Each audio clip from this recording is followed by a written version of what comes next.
बिस्मिल्लाहिर्रहमानिर्रहीम, अस्सलाम वालेकुम। अली सलमान जी टीवी के तमाम नाजरीन को जी स्पोर्ट्स में खुश आमदेद कहता है कि जहाँ पे पीर से लेकर जुमेरात तक हम इस महफिल को रोज़ाना रात 11:05 पर सजाते हैं आपके लिए और बात करते हैं पाकिस्तान स्पोर्ट्स के हवाले से। गुज़िश्ता चंद दिनों से हम बात कर रहे हैं मुसलसल क्रिकेट के हवाले से, लेकिन आज के शो में ना सिर्फ हम क्रिकेट को डिस्कस करेंगे बल्कि साथ साथ पाकिस्तान के फुटबॉल के जो मामला हैं उनको भी डिस्कस करेंगे। और हमारे साथ क्रिकेट के मामला पर गुफ्तगू करने के लिए एक ऐसी शख्सियत मौजूद हैं कि जिनकी कोचिंग में पाकिस्तान को एक ऐसा बॉलर मिला, एक ऐसा हीरा मिला कि जिसकी कमी को सब महसूस कर रहे हैं और सब बात कर रहे हैं कि जब ये प्लेयर पाकिस्तान की टीम में वापस आएगा तो पाकिस्तान के T20 वर्ल्ड कप में फतह के इम्कानात काफी हद तक बढ़ जाएंगे। हमारे साथ आज प्राइम के पहले हिस्से में मौजूद होंगे टेस्ट क्रिकेटर और हमारे बहुत ही अपने रियाज आफरीदी साहब, उनको शो में खुश आमदेद भी कहते हैं। अस्सलाम वालेकुम रियाज, कैसे हैं आप? वालेकुम सलाम अली भाई, ठीक ठाक, आप कैसे हैं? मैं बिल्कुल ठीक हूँ और बड़ी खुशाइन खबर है कि शाहीन का जो है वो रिहैब जो है वो मुकम्मल हो चुका है। वो 6 से 8 ओवर रोजाना कर रहे हैं। इस पे बात करेंगे तफसील के साथ, आपके साथ गुफ्तगू करेंगे, लेकिन सबसे पहले प्राइम का फॉर्मेट, आज की टॉप स्टोरीज। टेबल की T20 सीरीज न्यूजीलैंड ने बांग्लादेश को शिकस्त देकर फाइनल के लिए क्वालिफाई कर लिया। कौमी टीम लीग के आखिरी मैच में कल बांग्लादेश का सामना करेगी। इंग्लैंड ने दौरे पाकिस्तान के लिए 15 रुकनी टेस्ट स्क्वाड का ऐलान कर दिया। तजुर्बेकार fast bowler Steven Broad test squad से बाहर। आईसीसी की नई वनडे और T20 प्लेयर्स रैंकिंग में पाकिस्तानी खिलाड़ियों का राज। इफ्तिखार MS धोनी की तरह खेलते हैं लेकिन MS की तरह इनिंग्स का खात्मा नहीं करते, Saeed Ajmal. Ireland women's cricket team के दौरे पाकिस्तान का शेड्यूल जारी। मेहमान टीम 3 वनडे और 3 T20 मैचेस पर मुश्तमिल सीरीज खेलने 4 से 16 नवंबर तक पाकिस्तान का दौरा करेगी। इंग्लैंड ने ऑस्ट्रेलिया को दूसरे T20 मैच में 8 रन से शिकस्त दे दी। भारत ने वर्ल्ड कप के लिए अपनी बेहतरीन कार गराज में छोड़ दी। Umran Malik T20 world cup में भारत के स्क्वाड में होना चाहिए, ब्रेटली। पाकिस्तान ने street child football world cup के क्वार्टर फाइनल में जगह बना ली। जी नाज़रीन, ये थी आज की टॉप स्टोरीज और आपने इसमें देखा कि पाकिस्तान के लिए जो वीमेंस टीम है वो आयरलैंड की टीम पाकिस्तान आएगी, साथ साथ ऑस्ट्रेलिया ने इंग्लैंड को हरा दिया T20 में। तो बहुत सारी जो है वो स्पोर्ट्स हर तरफ हो रही है। जब हमने प्राइम के आगाज़ किया तो उस वक्त बात कर रहे थे हम शाहीन शाह आफरीदी की रिहैब के प्राइम के हवाले से, और रियाज आफरीदी साहब ने हमें ज्वाइन किया हुआ है शो में, उनसे बात करेंगे इस रिहैब के हवाले से। रियाज, ये बताइए, तो बड़ी खुश आइन खबर है और कल हमने इस पर फुटेज भी रन की थी अपने शो में और बात भी हमने कही थी कल इस हवाले से। पूरे पाकिस्तान के लिए एक बड़ी अच्छी खबर है, सबकी निगाहें शाहीन की तरफ हैं कि उनका रिहैब प्राइम जो है वो मुकम्मल हो गया। आपकी उनसे क्या बात हुई और क्या ताज़ा तरीन अपडेट्स हैं इस हवाले से? Thank you so much Ali भाई। सबसे पहले अल्लाह का शुक्र है कि शाहीन ठीक हो गया, मुकम्मल फिट हो गया, और ये पूरे पाकिस्तान के लिए एक अच्छी न्यूज़ है कि शाहीन फिट हो गया और इंशाल्लाह ये वर्ल्ड कप में नजर आएगा सब। ठीक है, कोई आपकी बात हुई उनसे कि वो बॉलिंग प्रॉपर तरीके से कर रहे हैं? क्योंकि उनका स्टेटमेंट तो ये आया है कि वो 6 से 8 ओवर रोजाना बगैर किसी तकलीफ के कर रहे हैं। बिल्कुल, मेरी बात हुई उससे, बल्कि रोजाना बात होती थी और माशाल्लाह वो कर रहे हैं, ओवर्स कर रहे हैं, प्रॉपर बॉल से कर रहे हैं, पूरे रनअप से बॉल करते हैं और बड़े उसको भी बहुत खुशी है कि कम बैक करूँगा और इंशाल्लाह हमारी दुआ यही होगी, कम बैक करे, स्ट्रांगली करे और पाकिस्तान को मैचेस जितवा। ठीक है, और रियाज आप खुद भी एक अच्छे फास्ट बॉलर थे, अच्छे ऑलराउंडर थे। आप क्या समझते हैं कि इतनी बड़ी इंजरी के बाद, इतने गैप के बाद वापस आना, फिर ऑस्ट्रेलिया में जाके खेलना, फिर T20 वर्ल्ड कप का प्रेशर एक फास्ट बॉलर के लिए, मैं शाहीन की बात नहीं कर रहा, जनरल एक बात कर रहा हूँ, एक फास्ट बॉलर के लिए कितना मुश्किल हो सकता है सब कुछ? अली भाई बिल्कुल, देखिए इंजरी ऐसी चीज है फास्ट बॉलर की, स्पेशली क्योंकि 5-6 साल ही होते हैं फास्ट बॉलर के जो वो अच्छी पीक पे खेलता है, और ऐसे टॉप बॉलर को अनफिट होना पूरी टीम के लिए बहुत प्रॉब्लम होती है। तो अल्हम्दुलिल्लाह शाहीन भी फिट हो गया है और मेरे ख्याल से टीम का मोराल भी बढ़ जाएगा कि शाहीन आएगा तो इंशाल्लाह और अच्छा होगा टीम का। ठीक है, क्या एक बॉलर के जहन में एक चीज होती है कि जब वो गेंद करने के लिए डिलीवर करता है, बिल्कुल बॉल थ्रो करने के आखिरी मोमेंटम पे होता है, आखिरी मोमेंट पे होता है, कि वो इंजरी की क्या जहन में होता है कि इंजरी दोबारा ना हो जाए और उससे क्या परफॉर्मेंस पे असर पड़ता है, लाइन और लेंथ पे कोई असर पड़ सकता है? मेरे ख्याल से बिल्कुल आप सही कह रहे हो, अगर फास्ट बॉलर को इंजरी होती है और वो कम बैक करता है तो वो थोड़ा केयर ज्यादा करता है, क्योंकि मेरे ख्याल से आप सबको पता है कि शाहीन माशाल्लाह स्ट्रांग है और मेंटली भी स्ट्रांग है और इंशाल्लाह हम भी उनके साथ बात करते रहते हैं। तो मेरे ख्याल से शाहीन को थोड़ा सा होगा, पहले वार्म अप मैच खेलेगा, उसको आइडिया हो जाएगा और उसके बाद मेरे ख्याल से वो अपनी फोकस रहेगा मैचेस में। और आपकी कोई सवाल से बात हुई, क्योंकि जब T20 वर्ल्ड कप हो रहा था उससे पहले हमने पेशावर में कुछ शोज़ किए, उसमें आपने कहा कि मैंने टिप दी है कि विराट को और रोहित को किस तरह आउट करना है, और हमने देखा कि शाहीन ने किस तरह से पहले ही इब्तिदाई ओवर में जो है वो अपना इम्पैक्ट डाला। इस टूर्नामेंट के वाले से कोई आपकी बात हुई है कि इतने अरसे के बाद आएंगे, शाहीन को जीरो से शुरू करना होगा, और वर्ल्ड कप है तो हीरो भी बन सकते हैं और खुदा ना करे जीरो बनने का भी चांस है? देखिए अली भाई, ये तो क्रिकेट है, पार्ट ऑफ द गेम है, और हर मैच से मैच नहीं होता। न्यू टूर्नामेंट है, वर्ल्ड कप है, और इंशाल्लाह उनसे यही उम्मीद है, बल्कि पूरे पाकिस्तान की उम्मीद है कि शाहीन दोबारा बैट करेगा पाकिस्तान के लिए अगेंस्ट इंडिया। ठीक है, और उम्मीदें काफी ज्यादा हैं, क्योंकि पूरा पाकिस्तान अगर एक तरफ बैटिंग में रिजवान की तरफ और बाबर की तरफ देखता है तो बॉलिंग में एक ही शख्स नजर आता है जो है शाहीन शाह आफरीदी। उन उम्मीदों को पूरा करने के लिए कितने पुरअज़म है शाहीन शाह आफरीदी?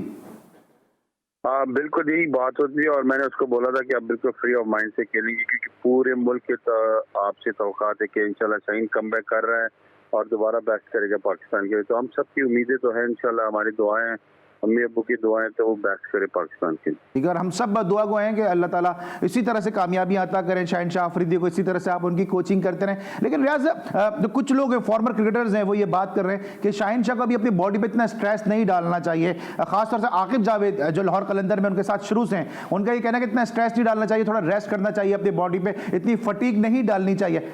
आपने बचपन से शाहीन शाह आफरीदी को देखा है, आपने उनको डेवलप किया है, एक छोटे से बच्चे को आपने शाहीन शाह आफरीदी में कन्वर्ट किया है, पाकिस्तान को स्टार दिया है, आप क्या समझते हैं?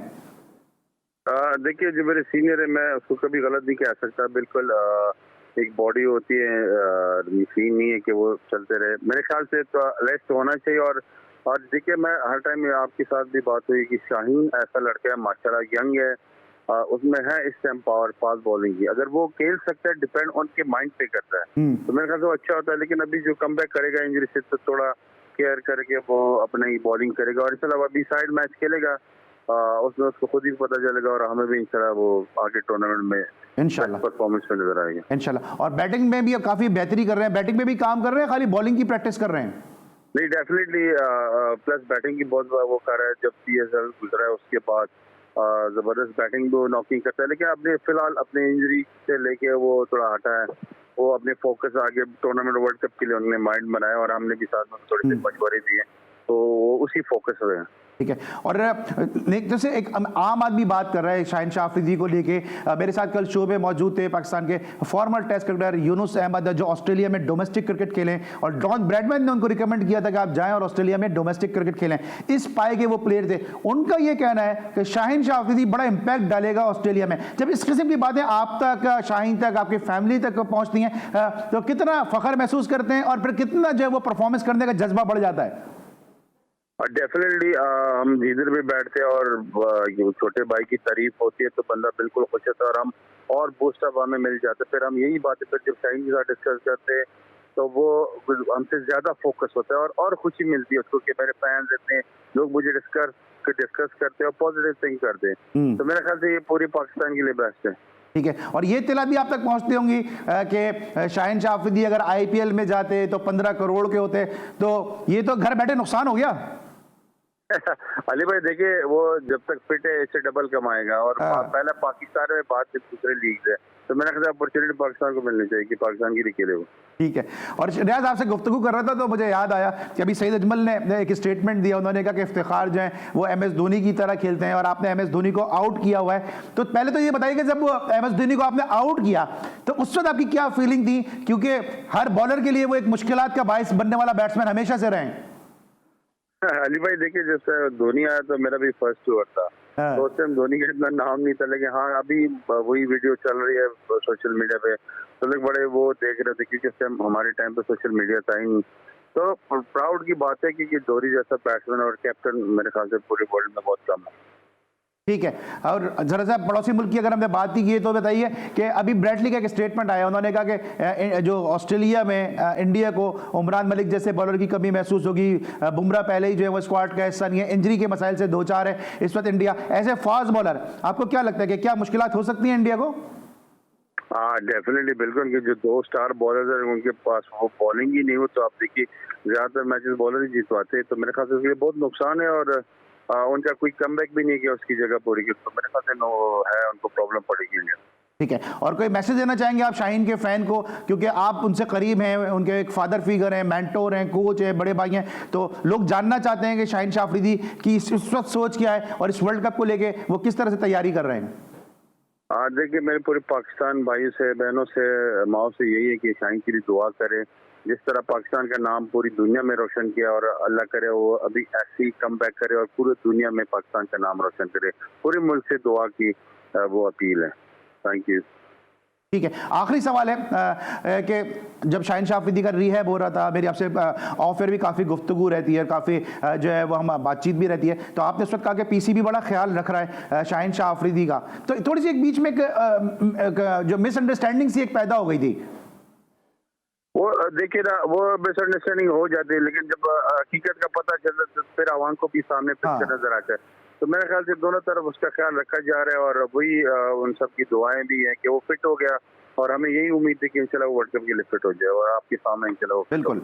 और जहां पीसीबी को, मैं पहले भी कहा है कि जहां हम पीसीबी को क्रिटिसाइज करते हैं, वहां पे पीसीबी की अच्छी बातों को जरूर हमें जो है वो अप्रिशिएट करना चाहिए, उसको एडमायर करना चाहिए कि शाहीन शाह अफरीदी की जिस तरह टेक केयर की है, क्योंकि रियाज अफरीदी खुद काफ़ी मुतमईन है, शाहीन शाह अफरीदी काफ़ी मुतमईन है, और जब ये दोनों मुतमईन है तो डेफिनेटली जो है वो हमें परफॉर्मेंस देते शाहीन शाह अफरीदी नजर आएंगे। Thank you so much Riaz Afridi, आप हमारे साथ मौजूद थे, लेकिन इस वादे पे हम आपका शुक्रिया अदा कर रहे हैं कि जब शाहीन परफॉर्मेंस देगा तब हमारे साथ शो का हिस्सा होंगे इंशाल्लाह। Thank you so much Ali भाई। Thank you so much. Riaz Afridi हमारे साथ मौजूद थे, पाकिस्तान के फॉर्मर टेस्ट क्रिकेटर और हमारे बहुत ही अच्छे दोस्त, ये जो शाहीन शाह अफरीदी के वाले से मैं अपडेट कर रहे थे। अब हम बात करेंगे फास्ट बॉलिंग से फुटबॉल की तरफ, कि फुटबॉल में पाकिस्तान के जो क्या मामला हैं, पाकिस्तान में फुटबॉल क्यों फ्लरिश नहीं कर पा रहा, क्योंकि अभी कतर में जो वर्ल्ड कप होने वाला है, और पाकिस्तान के लिए खुश आइन खबर यह है कि वहाँ की जो सिक्योरिटी है वो पाक अफवाज के हवाले कर दी गई है, और पाक अफवाज के दस्ते जो हैं वो रवाना हो चुके हैं, जो सिक्योरिटी के इंतजाम और इंतजाम संभालेंगे। ब्रेक लेंगे और ब्रेक के बाद वापस आके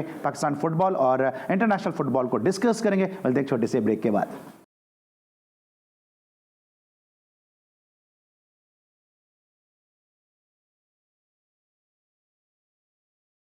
welcome back after the break. और ब्रेक पर जाने से पहले हम बात कर रहे थे पाकिस्तान क्रिकेट के हवाले से, शाहीन शाह अफरीदी की रिहैब के हवाले से। रियाज अफरीदी साहब हमारे साथ मौजूद थे, क्वालिफाइड कोच, और अब फुटबॉल की दुनिया के जबरदस्त क्वालिफाइड कोच ने हमें ज्वाइन किया, कि जिनकी बड़ी सर्विसेज हैं पाकिस्तान फुटबॉल के हवाले से। ग्रास रूट पे फुटबॉल इवेंट भी ऑर्गेनाइज करते हैं, और साथ साथ क्लब की सतह पे कोचिंग भी करते हैं, और पाकिस्तान की नेशनल टीम को भी उन्होंने कोच किया, पाकिस्तान की अंडर-19 टीम को भी कोच किया, जूनियर टीमों के साथ भी मुंसलिक रहे, और नेशनल बैंक जैसे बड़े स्पोर्ट्स डिपार्टमेंट के साथ भी फुटबॉल की जो है वो जो जिम्मेदारी है वो निभा रहे हैं। पाकिस्तान फुटबॉल का एक बड़ा नाम नासिर इस्माइल साहब हमारे साथ इस वक्त स्टूडियो में मौजूद हैं। अस्सलाम वालेकुम नासिर भाई। वालेकुम अस्सलाम। Thank you very much Ali कि आपने मुझे फ़ुटबॉल पे बात करने के लिए ज़हमत दी, और जी टीवी का मैं हमेशा से मशकूर रहता हूँ कि जो भी पाकिस्तान में फ़ुटबॉल की एक्टिविटीज़ होती है थ्रू आउट पाकिस्तान, वो ख़ास तौर पे अपने टिकट्स के थ्रू, प्रोग्राम के थ्रू ज़रूर हाईलाइट करते हैं, और हमारा फ़ुटबॉल को जो प्रमोट करने में जी टीवी का बहुत बड़ा हाथ है। और आज आपको बुलाने का मकसद भी है कि काफ़ी अर्से से हम क्रिकेट पे बात कर रहे थे,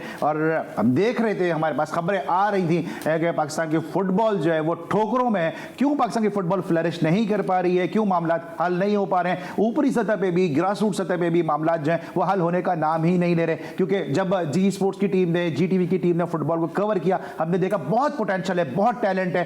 लियारी में जो इवेंट हुआ जिसमें आप भी कोचिंग कर रहे थे, वहां भी हमने बड़े जबरदस्त टैलेंटेड प्लेयर देखे। फिर उसके बाद नया नाज़िमाबाद में जो इवेंट आपने कराया उसमें कई टैलेंटेड प्लेयर देखे, लेकिन नतीजा वही टाएं फिश के पाकिस्तान का नाम फुटबॉल में दूर दूर तक नजर नहीं आता। तो नासिर भाई, इसकी वजह ऐसा क्या है? कभी हम देखते हैं कि फीफा फुटबॉल हाउस के मसाइल होते हैं, कभी नॉर्मलाइजेशन कमेटी के मसाइल होते हैं, ग्रास रूट पे काम नहीं हो रहा है, ये सारे मसाइल हल कब होंगे आखिर?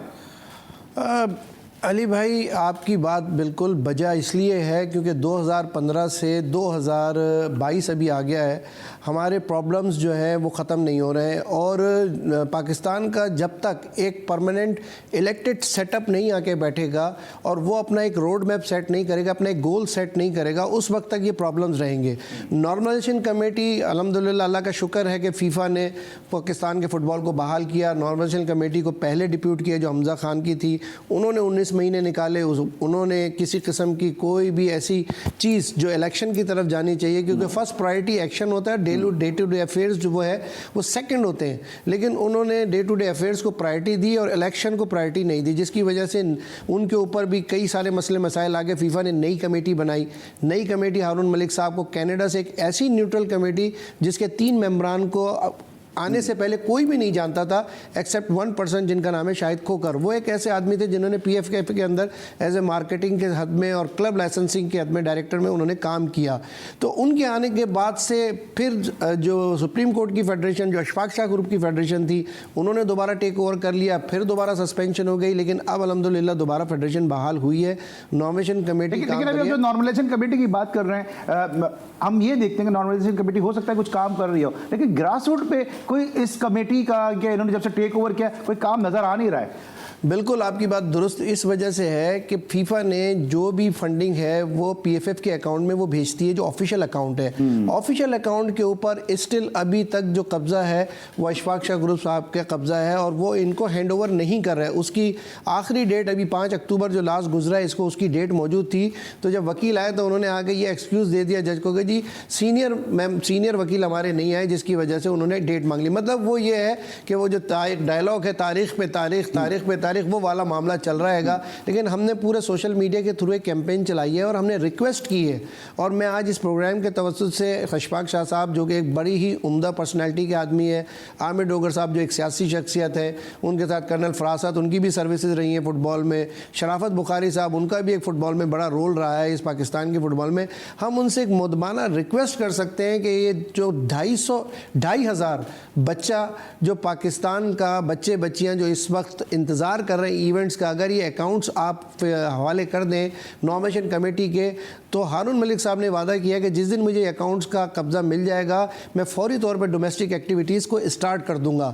तो हम उनसे रिक्वेस्ट कर रहे हैं कि आप ये अगली तारीख के आके अंदर विड्रॉ हो जाए, क्योंकि 2022 दिसंबर में वैसे ही आपका टेन्योर ख़त्म हो रहा है। अगर आप अभी ये इकदाम करेंगे तो लोग आपको अच्छे नाम से याद करेंगे और आपको अप्रिशिएट करेंगे कि आपने जाते हुए जो है वो अकाउंट्स दे दिए, और हमारी विद इन द वीक आप देखेंगे 2 वीक्स के अंदर हमारी पाकिस्तान की डोमेस्टिक एक्टिविटी ग्रास रूट से लेकर एलिट तक स्टार्ट हो जाएगी। ठीक है, अभी आपने जो नाम लिए, जिसमें आपने अशफाक साहब का नाम लिया, शराफत साहब का नाम लिया, फरासत साहब का नाम लिया, ये वो तमाम नाम है मुझे जहाँ तक याद पड़ता है। ये तो आपके साथ मिलकर काम कर रहे थे और आपने एक बड़ा ज़बरदस्त एक मेगा इवेंट ऑर्गेनाइज भी किया था, और उसमें जो मिनिस्टर ऑफ इंटर प्रोविंशियल जो मिनिस्टर थी वो भी वहाँ पर आई थी, डॉक्टर साहिबा, और बड़ा अच्छा मामला चल रहे। तो मामला ख़राब हुए कहाँ से? देखिए, उस वक्त हम डेफिनेटली, आपकी बात दुरुस्त है कि हम उस इलीगल फेडरेशन का हिस्सा उस वक्त बने थे, लेकिन जब हमने ये रियलाइज़ किया था, जाहिर शाह साहब ने ये रियलाइज़ किया कि नहीं, हम फीफा AFC के बगैर पाकिस्तान के फुटबॉल को इंटरनेशनल प्लेटफॉर्म नहीं दे सकते, तो उन्होंने नॉमिनेशन कमेटी ने, उसमें अशफाक शाह ग्रुप साहब भी शामिल थे,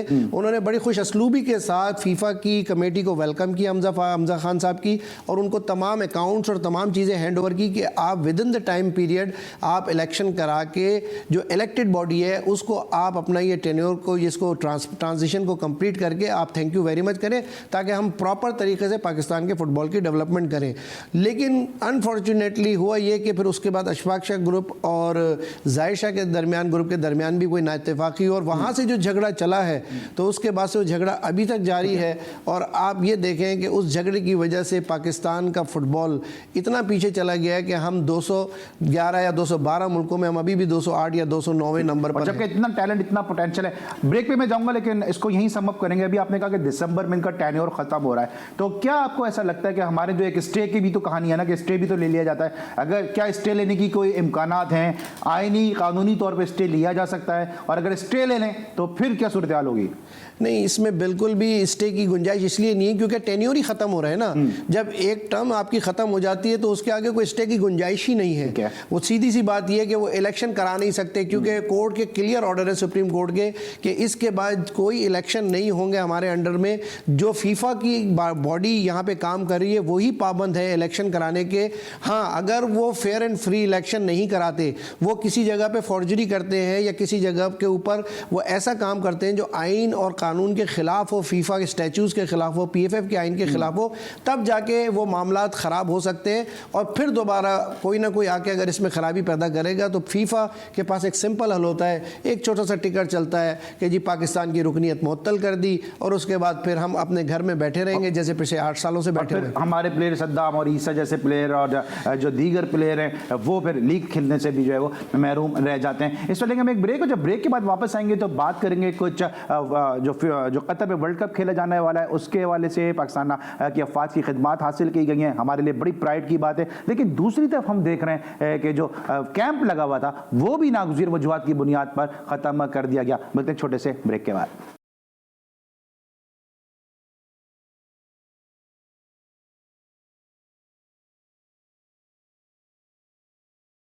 welcome back after the break. और ब्रेक पर जाने से पहले हम बात करते हैं पाकिस्तान फुटबॉल के हवाले से। और ब्रेक पर जाने से पहले मैंने क्वेश्चन रेस किया था कि जो कैंप लगा हुआ था उस कैंप के हवाले से क्या तफसीलात हैं और उस कैंप की क्या अपडेट है। जी नासिर भाई, क्या है उस हवाले से तफसीलात?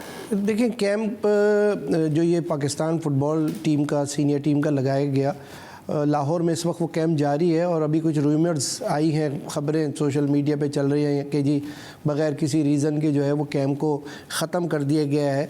तो ऐसा नहीं है, किसी भी कंपटीशन से पहले प्री सीज़न एक जो है वो प्रिपरेशन होती है और उसकी से सिलसिले में जो है वो कैंप लगाया गया शहजाद अनवर की सरबराही में, जो कि पाकिस्तान के पहले प्रो लाइसेंस कोच हैं और उनको इसकी ज़िम्मेदारियां दी गई। साथ में उन्होंने, क्योंकि उनकी एफिलिएशन का जो एक हल्का है बड़ा है, उन्होंने ब्राज़ील से एक ट्रेनर्स भी जो है वो फ़िज़िकल ट्रेनर बुलवाया, बाकायदा वेल इक्विप्ड ट्रेनर है वो। उन्होंने जितनी भी मॉडर्न टेक्नोलॉजी है वो अपने साथ वो लेके आए हैं और बाकायदा हर तरीके का टेस्ट जो है वो ग्राउंड के अंदर फ़िज़िकल टेस्ट लड़कों का लिया जा रहा है। साथ में गोलकीपर कोच भी जो है वो हेड कोच वहाँ से मंगवाया गया ब्राज़ील से, उनके साथ उनको असिस्ट कर रहे हैं। जाहिद ताज हमारे नेशनल बैंक से उनका ताल्लुक़ है, तो एक अच्छा कम्बिनेशन है। हबीब वहाँ पे उनको असिस्ट कर रहे हैं जो पाकिस्तान वाबडा के साबका कोच रहे हैं, ये लाइसेंस है।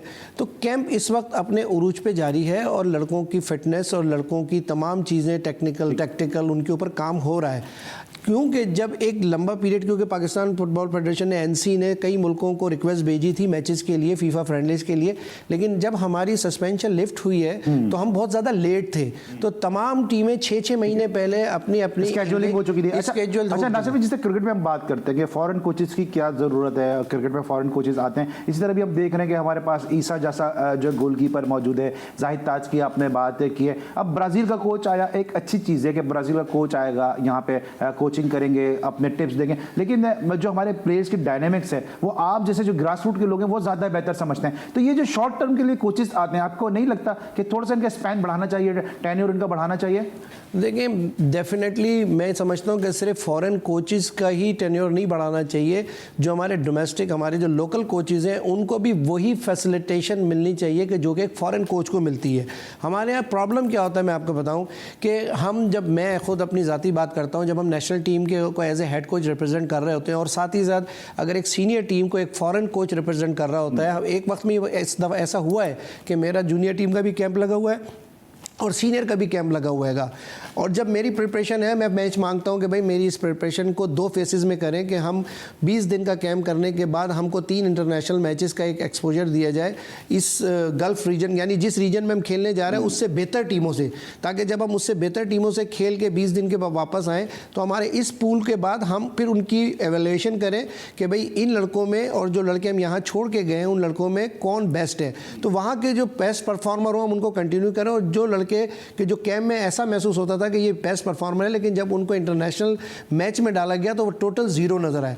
तो उसके बाद फिर 20 दिन का एक हमें कंपटीशन 3 मैचों का दिया जाए, तो 6 मैचेस इंटरनेशनल एक्सपोजर के बाद जब हम फाइनल कंपटीशन में जाए तो हमारे पास एक बेहतरीन और कंप्लीट पूल हो। लेकिन अनफॉर्चुनेटली हमेशा जो लोकल कोचेज़ होते हैं उनको इग्नोर किया जाता है इंटरनेशनल एक्सपोजर के लिए, और फॉरेन कोचेज़ जो है वो जहाँ पे भी उंगली रखता है आँख बंद करके फेडरेशन उसको फ़ौरन भेज देती है कि हाँ जी इसको दो। और ये ये आपके खेल में नहीं, हर खेल में मैं हमेशा अपने शोज में कहता हूँ कि यही वतीरा है और यही रवैया है हमारी स्पोर्ट्स फेडरेशन का, क्रिकेट बोर्ड का, कि अपनों को डांटते हैं और फिर गैरों को बांटते हैं। थोड़ी सी बात कर लेते हैं, जरा गैरों की भी बात करते हैं। मुझे फीफा वर्ल्ड कप आने वाला है और इसमें पाकिस्तान के को जो है बड़ा ज़बरदस्त एक स्टेप ये है, और पाकिस्तान की बड़ी प्राइड की बात ये है कि पाकिस्तान की फुटबॉल भी वहाँ पे जो यूज़ होगी, और साथ साथ जो सिक्योरिटी है वो पाक अफवाज को दी गई है। ये कितना आपने पाकिस्तान को रिप्रेजेंट किया है, कितना आप बीइंग पाकिस्तानी इस पर प्राउड फील कर रहे हैं? बिल्कुल जी, हमारे लिए फ़ख्र की बात है, क्योंकि हमारी जो पाक अफवाज है उसने जिस मुश्किल हालात में यहाँ पे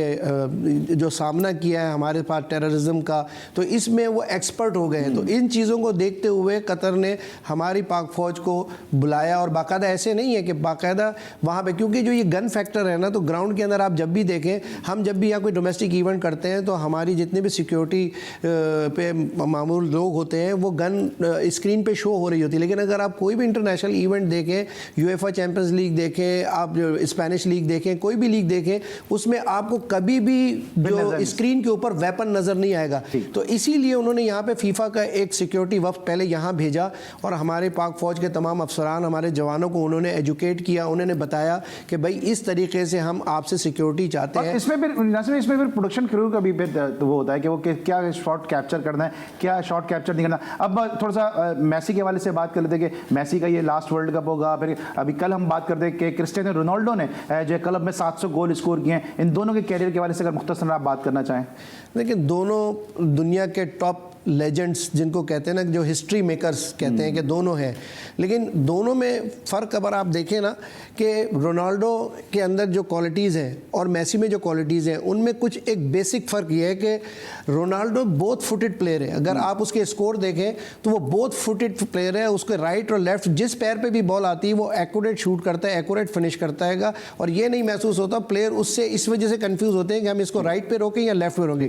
लेकिन यहाँ ये बात बहुत काबिल बात जिक्र है कि अगर आप मेसी को देखें तो सारी दुनिया को पता है कि वो मोस्टली जितने भी उसके ड्रिबल्स हैं, उसकी फेंट ड्रिबलिंग्स है, उसकी शूट है, उसके पासेस हैं, वो तमाम लेफ्ट से हैं। लेफ्ट तमाम चीज़ों के बावजूद भी वो अनस्टॉपेबल है। तो ये उसको थोड़ा सा एज जाता है। और अगर आप टोटल जो इनका एक स्टैटिक आता है पूरा दोनों का कंपैरिजन का, तो उसके अंदर जो असिस्ट है और गोल है वो assist as compare to Ronaldo इसके मेसी के बहुत ज़्यादा है। ठीक है, और साथ साथ मेसी पे एक टैग ये भी है कि वो जो फिनिशर शायद नहीं है, चैंपियनशिप इतनी अपनी टीमों को नहीं जितवा पाते, लेकिन इंडिविजुअली जो है वो बहुत बेहतर प्लेयर है मेसी भी, और दोनों प्लेयर जो है वो फुटबॉल की तारीख का एक सुनहरा बाब है। Thank you so much Nasir Ismail साहब। इंशाल्लाह जब फीफा वर्ल्ड कप होगा उसमें भी हम आपको मदू करेंगे और आपसे मुस्तफीज होते रहेंगे। आज के लिए बस इतना ही। इंशाल्लाह कल रात एक दफ़ा फिर 11:05 पे आपसे मुलाकात होगी। अली सलमान को पूरी प्रोडक्शन टीम के साथ इजाज़त दीजिए। अपना बहुत ख्याल रखिए। अल्लाह हाफ़िज़।